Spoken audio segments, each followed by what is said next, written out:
Hello students, 8th class. हमारा आगे का टॉपिक है मैन्योर्स यूज़ करने के बाद में हम उसकी एडवांटेज देखते हैं। मैन्योर्स की एडवांटेज यही होती है, उसका फ़ायदा यही है कि एक तो क्रॉप अच्छी होती है और मिनिमम कॉस्ट में बहुत अच्छी फसल हो सकती है और फसल जो है वो ऑर्गेनिक मैटर से तैयार होती है तो काफ़ी हेल्दी होती है, हेल्थ के लिए काफ़ी ज़्यादा बेनिफिशियल रहती है। और प्लांट्स और मिट्टी के अंदर जितने भी न्यूट्रिएंट्स होते हैं वो बैलेंस्ड रहते हैं और क्रॉप को अच्छी तरीके से जितनी भी रिक्वायरमेंट होती है वो मिलती रहती है। उसके बाद में मैन्योर्स के बाद में हम बात करते हैं फर्टिलाइजर्स की। Fertilisers are manures but in chemical structures. Chemical manures called fertilizers and some example like urea, ammonium sulfate, superphosphate, potash, NPK. NPK is significance of nitrogen, phosphorus and potassium. These are large nutrients for plants. Plants have large number necessary of these three type of nutrients, these three type of fertilizers. So it's called NPK. So nitrogen, phosphorus and potassium.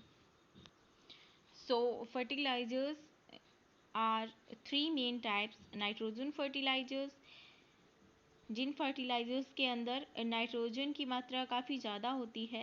Nitrogen is chief nutrients for plants. So जिनके अंदर nitrogen की मात्रा ज़्यादा होती है उनको हम nitrogen fertilisers कहते हैं। जिनके अंदर फॉस्फोरस की मात्रा ज़्यादा होती है उनको हम फॉस्फेटिक फर्टिलाइजर्स कहते हैं। और जिनके अंदर पोटास की ज़्यादा मात्रा होती है यानी कि पोटेशियम की मात्रा ज़्यादा होती है उनको हम पोटास फर्टिलाइजर्स कहते हैं। नाइट्रोजन फर्टिलाइजर्स के एग्जांपल के लिए हम देखें तो यूरिया, अमोनियम नाइट्रेट या अमोनियम सल्फेट, ये सब नाइट्रोजन के ही सब्सटेंस होते हैं। नाइट्रोजन डायरेक्टली प्लांट्स के द्वारा अब्जॉर्ब नहीं की जा सकती, तो नाइट्रोजन को उसके सब्सटेंस में तोड़कर प्लांट्स अब्जॉर्ब करते हैं।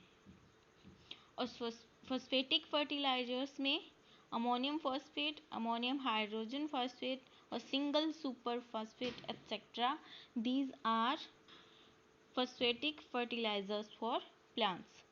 And potash fertilizer, potassium sulfate, potassium nitrate, these are potash fertilizers for plants and crop.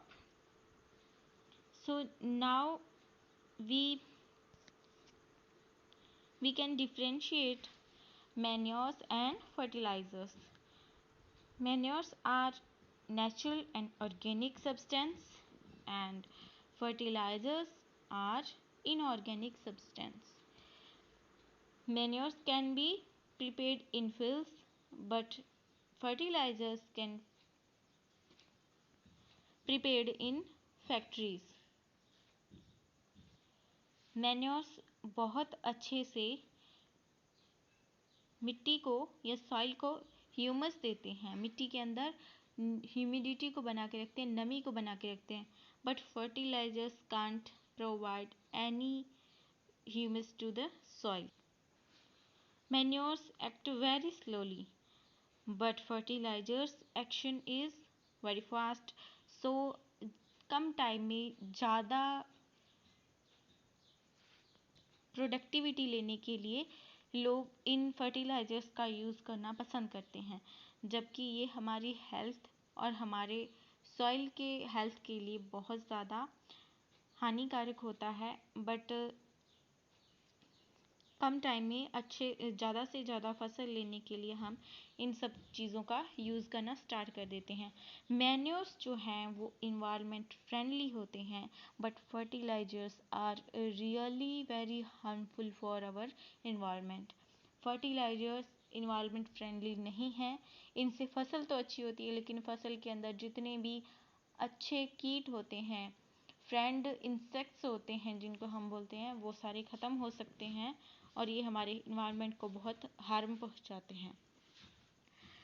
Next process of agriculture is irrigation. Irrigation is the water giving process for crops. Crops को सो करने के बाद में उनमें manures या fertilisers देने के बाद उसको अच्छे से नमी देना, अच्छे से सिंचाई करना बहुत ज़रूरी होता है। इस पूरी प्रोसेस को हम इरिगेशन कहते हैं। इरिगेशन के 2 टाइप्स हैं, एक तो traditional types and now mechanical types. पहले ओनली प्लांट्स को बेल या फिर ट्यूबवेल, ओनली बेल से क्या वाटर दिया जाता था।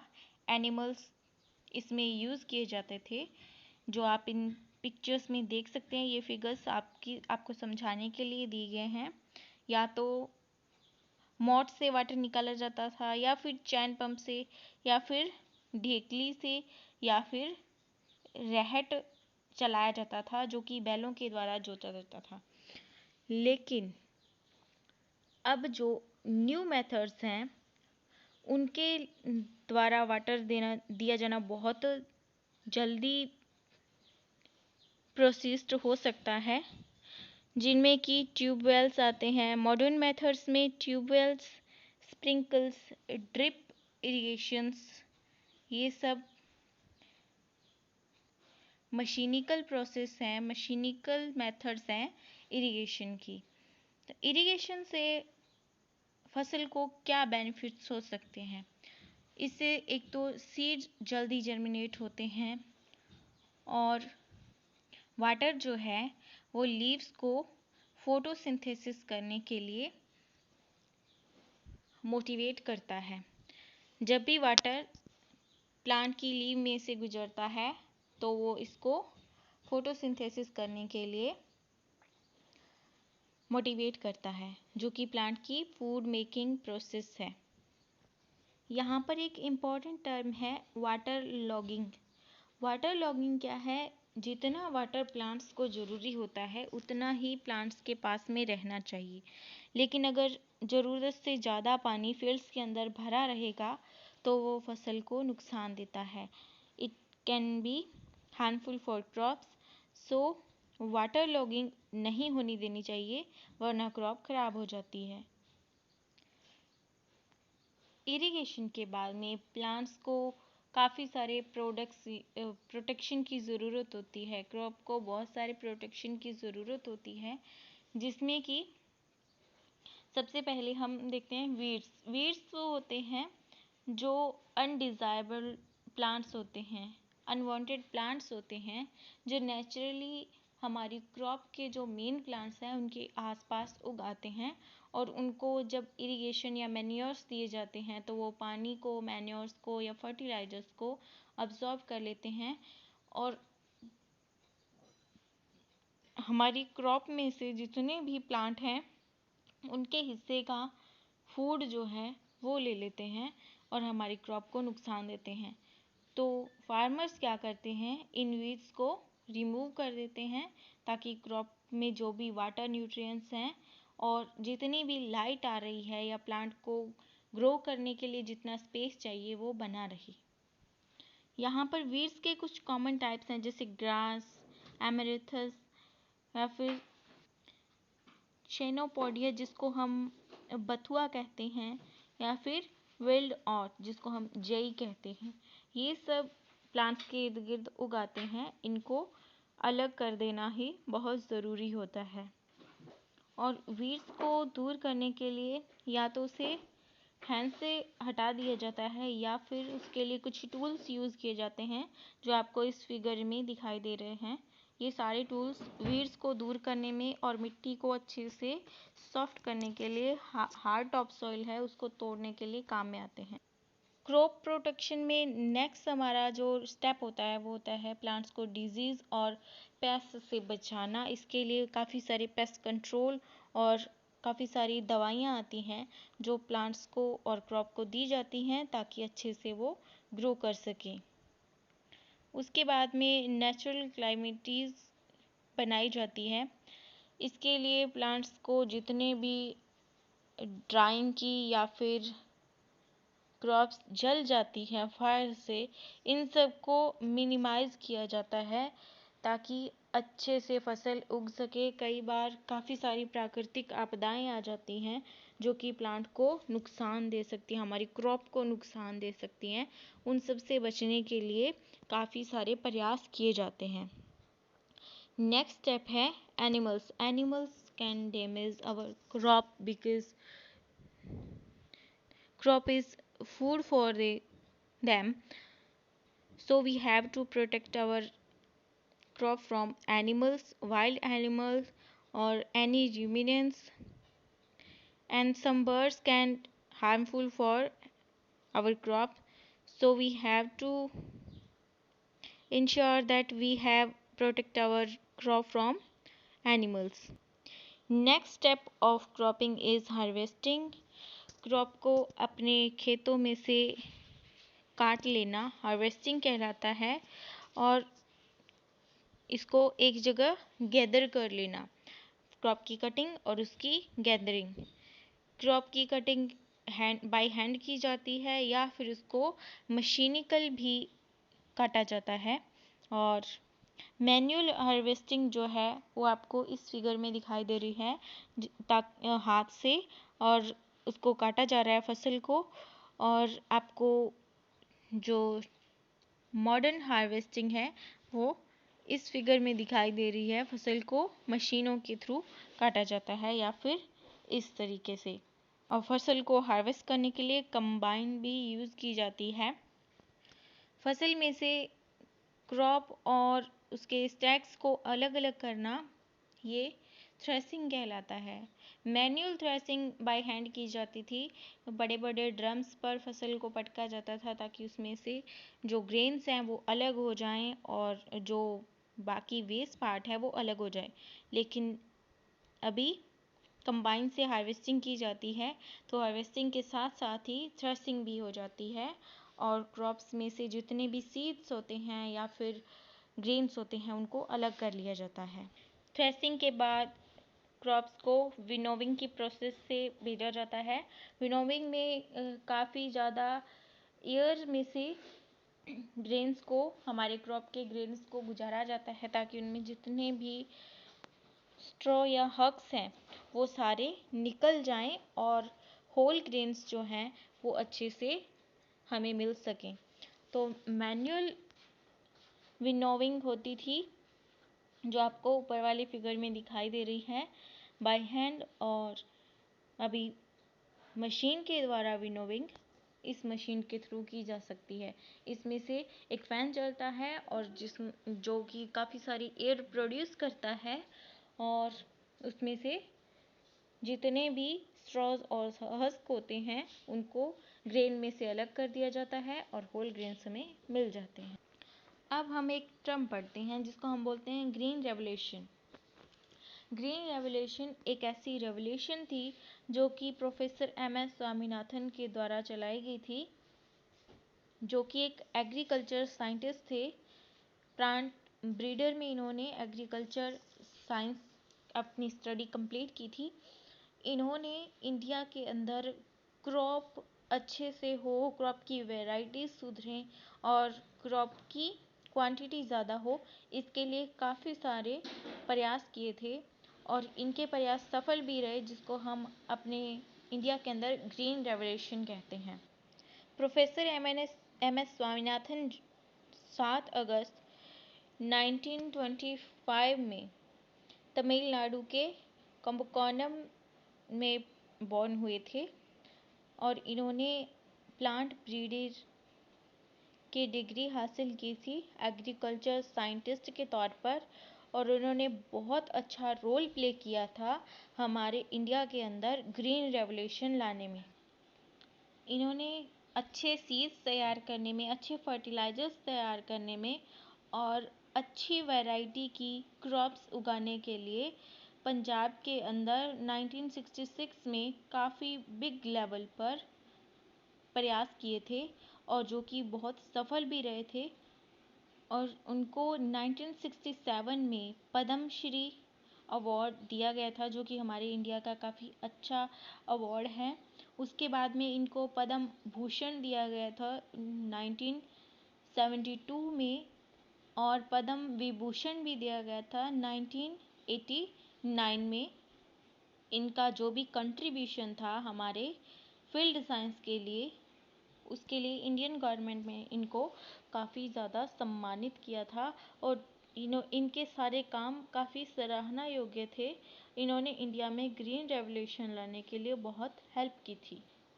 ग्रीन रेवोल्यूशन के साथ साथ वाइट रेवोल्यूशन, या फिर जिसको हम सिल्वर रेवोल्यूशन, जो कि दूध या फिर अंडे वगैरह बनाने के लिए पोल्ट्री फार्म्स और डेयरी प्रोडक्ट्स, इन सब के लिए टाइम टाइम पर अलग तरीके की रेवोल्यूशंस आती रही हैं। जैसे कि रेड रेवोल्यूशन जो है वो टोमेटोज़ के लिए और सी फूड्स के लिए जानी जाती है।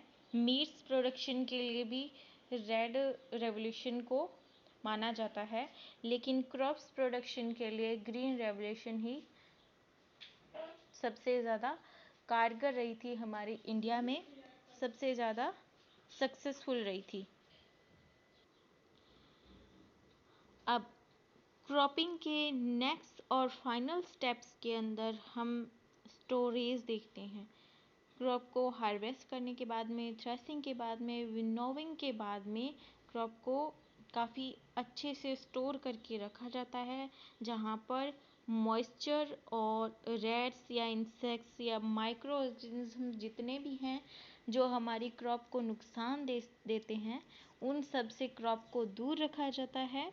इसके लिए काफ़ी बड़े बड़े लेवल पर स्टोरेज बनाए जाते हैं, जिनके अंदर टेम्परेचर और बाकी सारी कंडीशंस क्रॉप के अंदर मॉइस्चर रेजिस्टेंस करने के लिए काम में आती हैं।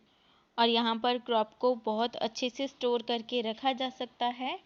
यहाँ पर आपको एक फिगर दिखाई जा रही है जिसको हम सिलो कहते हैं। सिलो के अंदर प्रोडक्ट्स को एक अच्छे लेवल पर, एक अच्छे टेम्परेचर पर स्टोर करके रखा जाता है। ग्रेन्स को मॉइस्चर प्रूफ जगह पर रखा जाता है, और जो भी वेजिटेबल्स या फ्रूट्स होते हैं उनका मॉइस्चर बनाए रखने के लिए उनको कोल्ड स्टोरेज में रखा जाता है। तो अलग अलग तरीके की क्रॉप्स के लिए अलग अलग तरीके के स्टोरेज होते हैं, जहाँ पर उनको अच्छे से प्रोटेक्ट करके फ्यूचर यूज़ के लिए रखा जाता है। अब हम देखेंगे कि हमारी क्रॉप्स जो है वो हमारी एनवायरनमेंट के लिए क्यों ज़रूरी है। क्रॉप्स एनवायरनमेंट को क्लीन रखने में काम में आती हैं। एनवायरनमेंट के अंदर अगर क्रॉप्स होंगी तो वो हमेशा क्लीन रहता है। ये हमारे एनवायरनमेंट को मेंटेन करने के लिए काम में आता है। सॉइल की ह्यूमिडिटी और इसकी मेंटेनिंग के लिए क्रॉप्स बहुत ज़रूरी हैं। ये हमारे एटमॉस्फेयर को साफ रखते हैं। कार्बन डाइऑक्साइड और ऑक्सीजन का बैलेंस बनाने के लिए क्रॉप्स प्रोडक्शन बहुत ज़रूरी है। ये हमारे आसपास का जितना भी टेम्परेचर है उसको कंट्रोल रखते हैं। हमारी मिट्टी की जो टॉप सॉइल है उसको प्रोटेक्ट करने में क्रॉप्स का बहुत अच्छा योगदान होता है। यह हमारे नॉइज़ पोल्यूशन को कम करते हैं और काफ़ी सारे एनिमल्स को लाइफ और सिक्योरिटी प्रोवाइड करवाते हैं। तो this is your lesson. I hope आपको समझ में आया होगा। ये कुछ कीवर्ड्स हैं, इनको आप याद करने की कोशिश कीजिए। मेन टॉपिक्स जितने भी हैं आपके लेसन के अंदर अब तक आपको पढ़ाए गए हैं वो आप नोट कीजिए। फिगर्स हैं उसको समझने की कोशिश कीजिए। डायग्राम्स जो आप बना के देखना चाहते हैं आप उसको रिमेंबर कीजिए। होमवर्क के लिए क्वेश्चन आंसर आपको सेंड किए जाएंगे, उससे पहले आप पूरे लेसन को समझिए उसमें कोई भी प्रॉब्लम है तो आप हमें कमेंट कीजिए, हमसे कांटेक्ट कीजिए, आपकी समस्या दूर की जाएगी। Have a nice day. Thank you.